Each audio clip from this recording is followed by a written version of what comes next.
Welcome to Educational Alpha. I'm Bill Kelly, CEO of Chi Association, and your host, bringing you on-the-ground conversations with business leaders, educators, and industry colleagues from around the globe.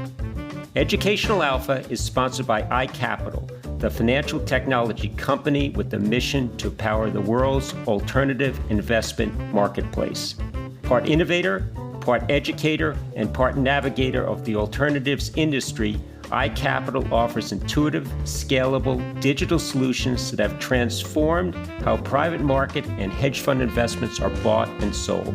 With iCapital, financial advisors, wealth managers, and asset managers around the world now have access to everything they need to deliver the return and diversification potential of alternatives to high net worth investors. To learn more, visit iCapital.com. In today's episode, we are joined by Desi Heathwood, a seasoned professional in the financial services industry. Desi brings a wealth of experience and wisdom gained throughout his career and shares thoughts on topics that we can all relate to. How to care for both money and health as we age, the importance of putting clients first, and retirement planning. Listen in as we delve into the fascinating world of finance, relationships, and personal well-being in this thought-provoking episode. Desi Heathwood, welcome to Educational Alpha. Glad to be here, Bill. So I've done maybe 24 of these episodes so far, and if I end up doing hundreds of more, I could not possibly find a guest who I've known on a professional basis as long as you, and somebody who's been so impactful on my career as you still are today in some ways that you might not even imagine. But we're going to cover that and more, I hope. But it's a great honor because our friendship endures for decades. But maybe before we get into some of those themes, perhaps you can introduce yourself to the audience. You've had a long professional career. You're doing other things now in this next chapter of your life, but maybe a bit of a background on Desi Heathwood. Thank you, Bill. I have been most of my working career in the financial services industry, broad umbrella. Mostly when I graduated from Wharton in 1969, I went to Wall Street.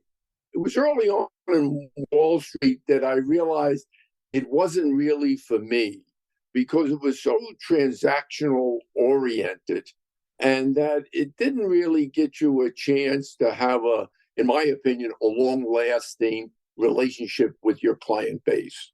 I was an analyst, so it wasn't really my job to have a client base. I followed the retail industry for several years, but I noticed in my clients at that time, the money managers, I said, I think I like that side of the table better.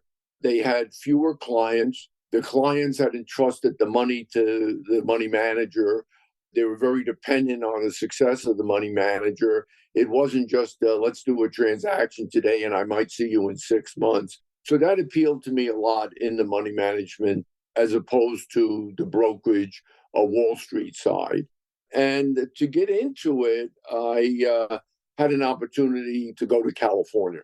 And I was substantially younger then. My family was young. I had twin boys that were 5 years old, and my daughter was 7. And a very devoted wife who was willing to help me to be a partner. So we moved to Los Angeles without knowing anybody. I worked for a very small affiliate of the Boston company. Did that from 1977 to 1989. And in that period of time, my interest and the whole money management industry shifted from trying to develop a business with high net worth individuals to the institutional money management business. RISA had been passed in the early 70s. And as I look back, nobody really realized the avalanche of money that was going to be pouring in to money management firms in the ensuing 30 or 40 years. So I had a lot of wind in my back as when I started at that part of my career. And another thing that I'd point out that was a benefit for me, things moved so slowly then. You could sort of make a mistake and it didn't bury you forever.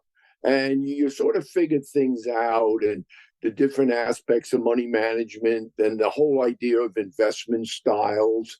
I mean, when I started, everything was a balanced account, 60-40, and that's how it was managed. But then the specialization developed.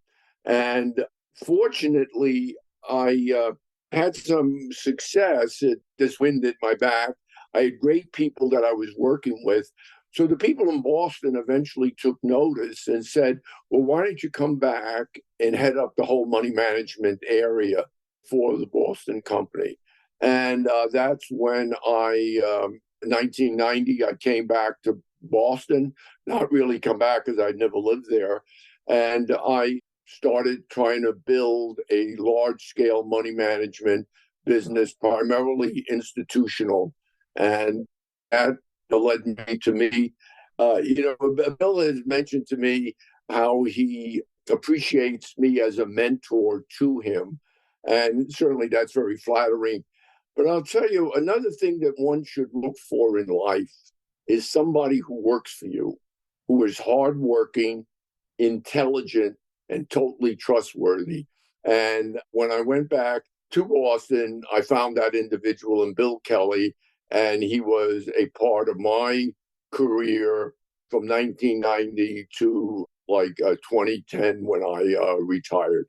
Well, yeah, you're very kind to say that. You've meant a lot to me, as I said, and I think my goal and role in life as I'm entering maybe the latter autumn of my years in this industry to pay that back. And I want to come to mentorship in a second and then maybe follow on with the importance of the client. But a couple of interesting observations about the formative years and maybe the golden years of your tenure in this industry. And some things have changed, but an important thing has not. And I'll come back to that in a second, too. But I think what has changed is this was a cottage industry. Nobody had dominant share. The barriers to entry are very, very low. And some of the big financial conglomerates like banks and insurance companies were not the very best owners because they're always focused on share of wallet. If you're selling lockbox services to the client, maybe you should sell commission services and other things. And that didn't necessarily work out so well. But now, I guess the barriers to entry are still not terribly high, but it's become very competitive. And you need balance sheet. You need a lot of technology. And the banks and insurance companies have become formidable forces in this space and some of the largest asset managers globally. But as that's happened, the value proposition for whose money it is in the first place, that should never, ever go out of style. And I think you were the one, and I finished many of my posts with hashtag client first, and you're the one who really drilled this into my skull early on about what would the client think. And that piece has not changed. Maybe it has in some shops, but we need to have that endure, especially as you said earlier, Desi, the 60-40 is the world we grew up in. And maybe diversification meant, well, why is it all large cap value? Get some growth in there, get some small cap in there, maybe you can hedge some of it. But now the conversation has extended to the private markets from early stage VC to private equity. So a lot of opportunity for client, maybe also a lot of opportunity for the asset manager to gather assets without adding any value. But maybe to come back to this point more head on, what was the spark for you to have that as your credo? What would the client think? I don't know if there's something in the early days about the transactional part of Wall Street or it came to you later, but I think that insight would be great for the audience. When somebody talks about clients and how institutions and people deal with their clients, there's several aspects to it. To begin with, isn't it kind of fair to treat the client well? I mean, who pays your mortgage? Who puts the food on the table for your family? Who helps you educate your kids? It's the client. So I always looked on it in a bit of a micro sense. It just seemed to be very fair. Another aspect of dealing with the client is the business model that you're in. And one of the things that appealed to me about the independent investment advisor was that they had no product that they were getting a commission on. They weren't certainly in the latter days, getting any kickback on commissions that they did if they were ethical. And so all they had was a relationship with the client with a contract that could be cancelable in 30 days. So the business model that I liked and got into with most of my career was geared to putting the client first. Another aspect, if you read any firm's goals or aspirations or values, they always have clients in there. I'm sure that Wells Fargo had that in theirs 10 years ago when they got into trouble with opening accounts of clients. And I'm not just picking on Wells Fargo. I just say that to have it in your goals or values is really lip service for most of these companies. Many of the companies whose business model requires to sell their product to the client, regardless if it's helpful or not. And another aspect of it is I've had a range of clients from very sophisticated CEOs of Fortune 500 companies down to a union worker who's sitting on a board of a jointly trusteed account between labor and union. And they have something in common, most all of them. They know how they're being treated. They won't know initially how they're being treated, but over a period of time, they see if you treat them with respect. If you let them finish the question they're asking before jumping in on it, assuming that you already know the answer, but you don't understand where this question is coming from. So I think clients understand who is treating them right. And then finally, it just worked for me. I mean, I have had thousands of clients over my career, and very much a business, no matter how sophisticated, it does rely on personal interactions. And there comes a point in time, particularly when your business is dependent on investment performance and the vagaries of that, where if you've treated the client respectfully and reasonably, they will give you a chance. I've always felt that I never really had a bad client. For the most part, they were more understanding than I might have been myself. I didn't mean to go so long, but you know how important it is to me, Bill, and how it was to our firm. Yeah, and there's a fancier term for it today, cultural alpha. But I very much believe what you say, that if it's reduced to a nice slogan on your website, you've lost your way. Or you have to consult with a lawyer to say, is this practice okay? You've lost your way. Because the gray area, even with the codification of rules, and Gensler and company are doing their very best to put more and more in place, there's still a wide gray area. And that's the area that we toil in as professionals, and we've got to make sure we do it right. And maybe, Desi, before we turn the page on this too, you were always a tremendous advocate for professionalism. And I'd like to think you would have given equal billing to the Kaya credential if it existed during the course of your career. It did not come on the map until circa 2000. But even when I first met you, I was in an accounting financial position, and you insisted anybody associated with you get involved in the CFA program. And I'm a level 2 candidate for the CFA as I sit here today. Maybe someday I'll find the gumption to go back. But you were maybe early, maybe not. Perhaps it was more pervasive, but this was table stakes for you and anybody that worked for you. And not maybe proof that you could crawl across glass to get through a tough credential, but it was a hallmark of what it meant to be in a profession, in an industry that just has all sorts of body types and mentalities and ethics, et cetera. So maybe just talk about your views there, because I know that that was something that you were, a flag you flew very, very high. When I first entered the industry, you remember this is in the mid-'60s, it was just such a different industry than it is today. It's hard to believe that there were fixed commission rates for brokerage trades. The fee to manage funds was probably maybe a couple of hundred basis points, let alone the charges, the sales charges they were putting on top of it. So you wander into this industry, and then you see some of the participants in the industry. For the most part, the most successful people seemed to have a good golf game and a credit card. And that is how they built a business without regard of understanding the products or even a desire to understand the products.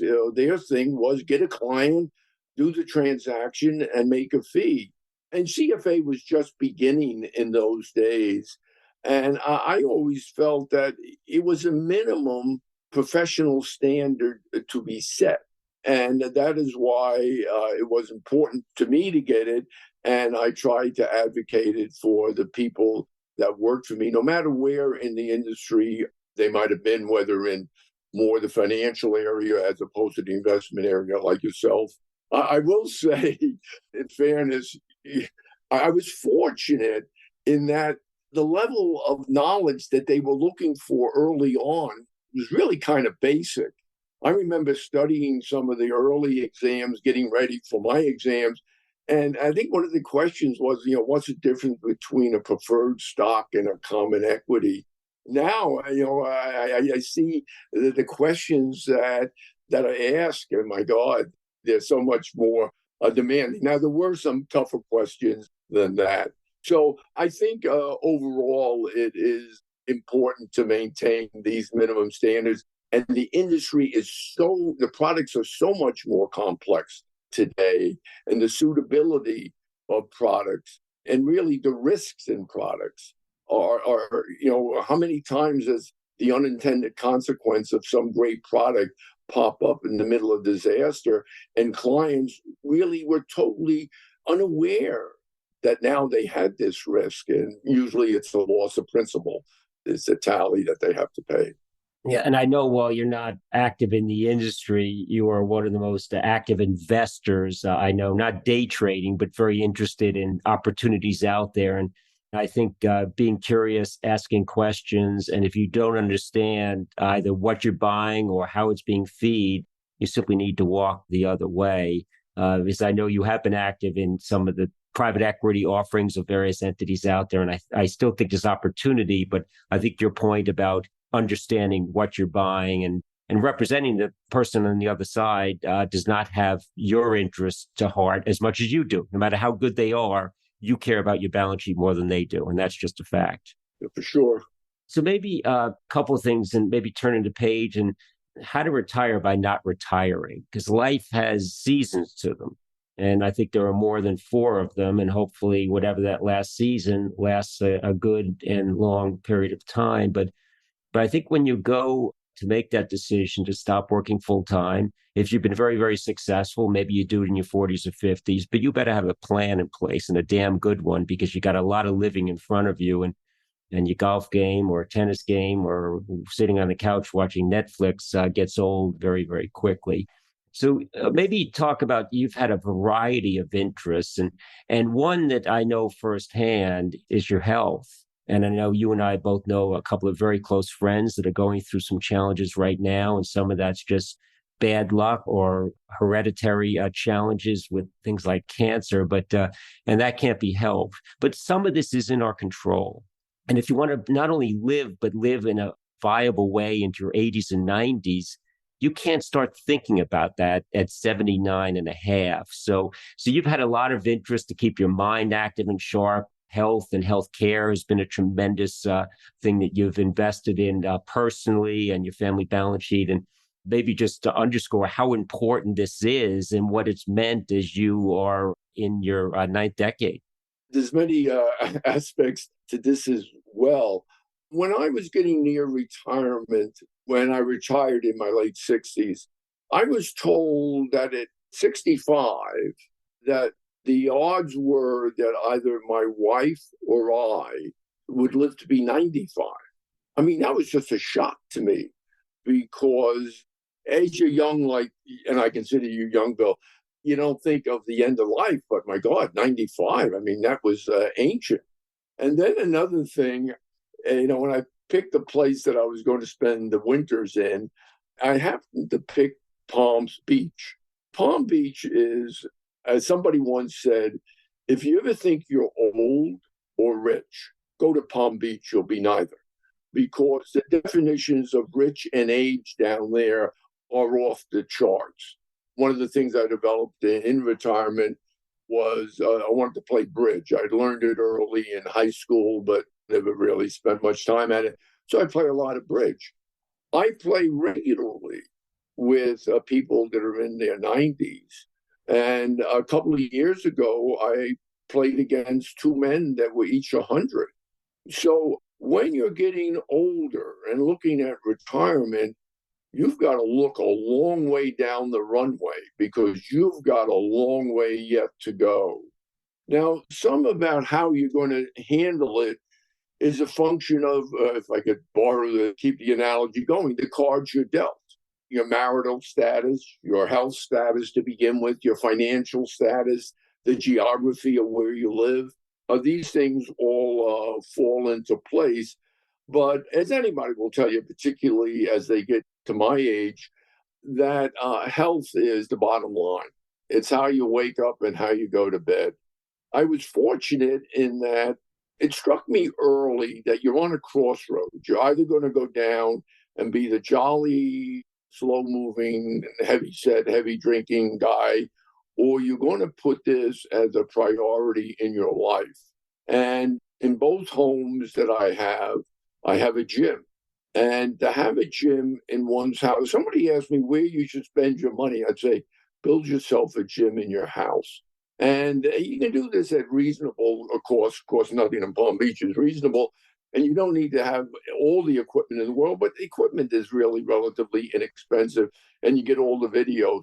I built gyms, and I had trainers. And just like you can have bad habits, you can develop good habits.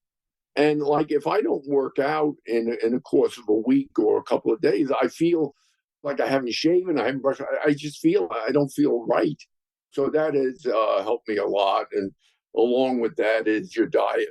When you move on in retirement, you got to develop the social nature, the people you deal with, and the variety of them, and the way you interface with them becomes an important part of your life. And then I haven't even talked about your family. People arrive at old age with different family relationships. I was fortunate. I have a great family. I have 7 grandkids. Some of them are off to college. It's like living your life the second time around when you have it with the grandkids. And one other thing that was important to me was travel. I had the wherewithal to travel. And so my wife and I have traveled extensively in the last 15 years. And I just finished a trip that brought me to the Himalayas in Ladakh, which is near the Pakistani border of India. It's at 12,000 feet. And I wanted to see the world in Asia, which I did do. I was just curious, could I do it? And my wife and I, we were by 10 or 15 years the oldest people on the trip. And the only reason we were able to make that trip was less that we had the money to do it, but that we had kept ourselves in reasonable shape to do it. And one last thing, it's called quality of life. I mean, if you're on a cane and you're shuffling and you're wheezing and coughing, the quality of your life isn't very good. It's another reason to try to stay in shape and as best you can. Well, I think very good advice. Maybe weaving a couple of things together. As I said, I've known you a long time. I know your dad died when you were young. That might have had some influence. I had the pleasure of meeting your mom, affectionately known as Ellie, a couple of times. And I don't know if she was a mentor of yours or not, but she was a force to be reckoned with. And maybe you could talk about how that might have had an influence on your health. But back to mentorship too. And I remember you telling me stories about your mom when you went to work and the A&P in the Bronx and some of the formative lessons you learned from her. And I look back on the impact. My dad is still alive. My mom just died a year ago, but even in the 90s, I still can learn some things from them. I think they become more dependent on us as they age, but maybe the impact of how you were raised, mostly by your mom in your teen years.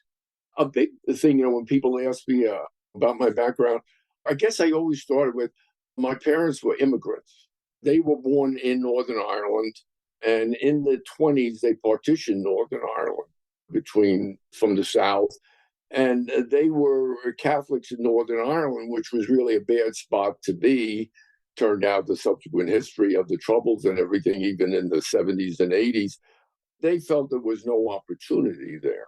So they came over in the mid 20s to America. And I would say the idea of being a product of immigrants, you began to realize the tremendous risk they take. I mean, I'm worried about traveling to London, or Paris, and I'm going to stay at the Ritz. And these were people getting on a boat. They didn't know what was at the other end of it, and they had no resources. But one thing they did was they worked. That's all they did was work and push the kids for education. And I never ate in a restaurant with my parents until the day I graduated from Columbia College, because we just didn't go out to eat. So anyway, my parents as a role models were tremendous to me in setting the path. And one of the other things, I started working early. First, I had a paper route. Then I worked for a dry cleaner, picking up clothes. And it was just great to make money because we never had much money in the house. So I was having my own. And then I went to work for the AMP. And in all of those jobs, you interface with people and you learn that they're not all uniform. And this goes back to your initial question on the client. You begin to realize that people are different and you just got to try your best to understand them. Another thing that was important in the formation of me, I have to give a shout out to the Jesuits. I went to a Jesuit prep school in the Bronx, Fordham Prep, and it was an eye-opener. The Jesuits, you learned there was a world outside the Bronx. There was a time that existed before you were born, and that there were standards that you had to achieve. And I would say I went on to Columbia, went on to Wharton for my MBA, done a lot of executive courses at a lot of great schools. But I would say it was those Jesuits when I was 14 that really shaped how I looked at the world. That might be a good concluding subject about the time and the place that you grew up in versus me, versus maybe my kids and eventually my grandkids. And I don't know when this concept of what was coined the greatest generation began and maybe weakened or maybe ended, but you grew up where religion mattered, where service of country mattered, where optimism and structure were all part of how everybody grew up. And we don't have that as much anymore. And the tolerance for somebody that doesn't look like you or doesn't agree with you is true from Congress all the way down to the dinner table in some cases. And we seem to be moving in the wrong direction. So this isn't a political rabbit hole. It's more about, have we frayed some of the norms of society that made us more optimistic and tolerant? And if we have, maybe what you've seen through your lens of experience and growing up and what you're seeing with your kids and grandkids, and any thoughts and observations there, I think would be a good way to wrap this conversation. Well, I feel, and not that you would remember every word I said at my retirement party, but I felt that it was a very fortuitous time that I was born into, where there was a tremendous opportunity for children of immigrants. And it was, you could say, a golden age. But the day I was born in 1941, you had in front of me, if somebody said, well, as I was coming down to earth, they said, well, a world war is going to start in 6 months, and it'll be ended with nuclear bombing. A depression you're just sort of getting out of. And your parents are in a new country and they have accents and they have minimal education, but welcome aboard. If somebody had laid that out to me, I'd say, Jesus, can I have another choice? So you never know what the future brings, Bill, even though at the present, I would agree with you that there are a lot of upsetting things in the world, but maybe that they always are.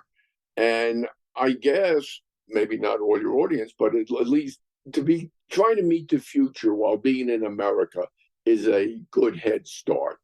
There's a reason why thousands of people are trying to crawl with kids on their back over the Rio Grande to get to the United States. I don't see anybody going to the Soviet Union that way or into China that way. If anything, they're all trying to get out.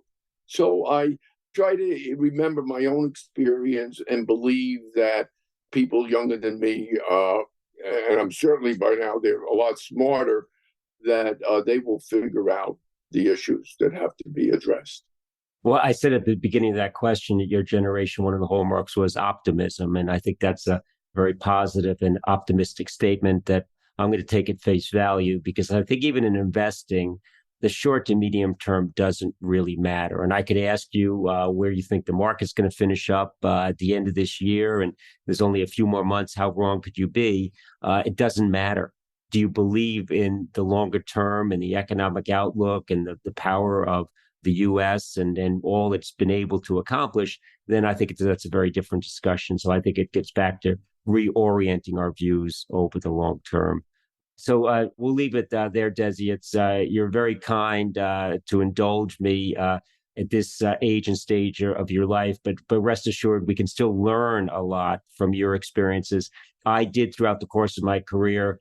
People that I interact with, I'll say certain things, and they wonder, where the hell did that come from? And oftentimes it might be a Godfather analogy or a phrase I learned from you or remember from your mom, Ellie. So it continues to mean a lot to me. And you've launched many, many successful careers, but even more importantly, very successful human beings that I'm proud to call friends. And we hold many of those in common. So thank you for all of that. And I would say, keep on doing, Desi.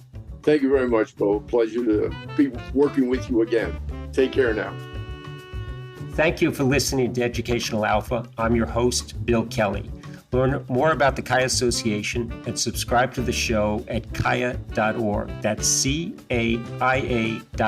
See you next time.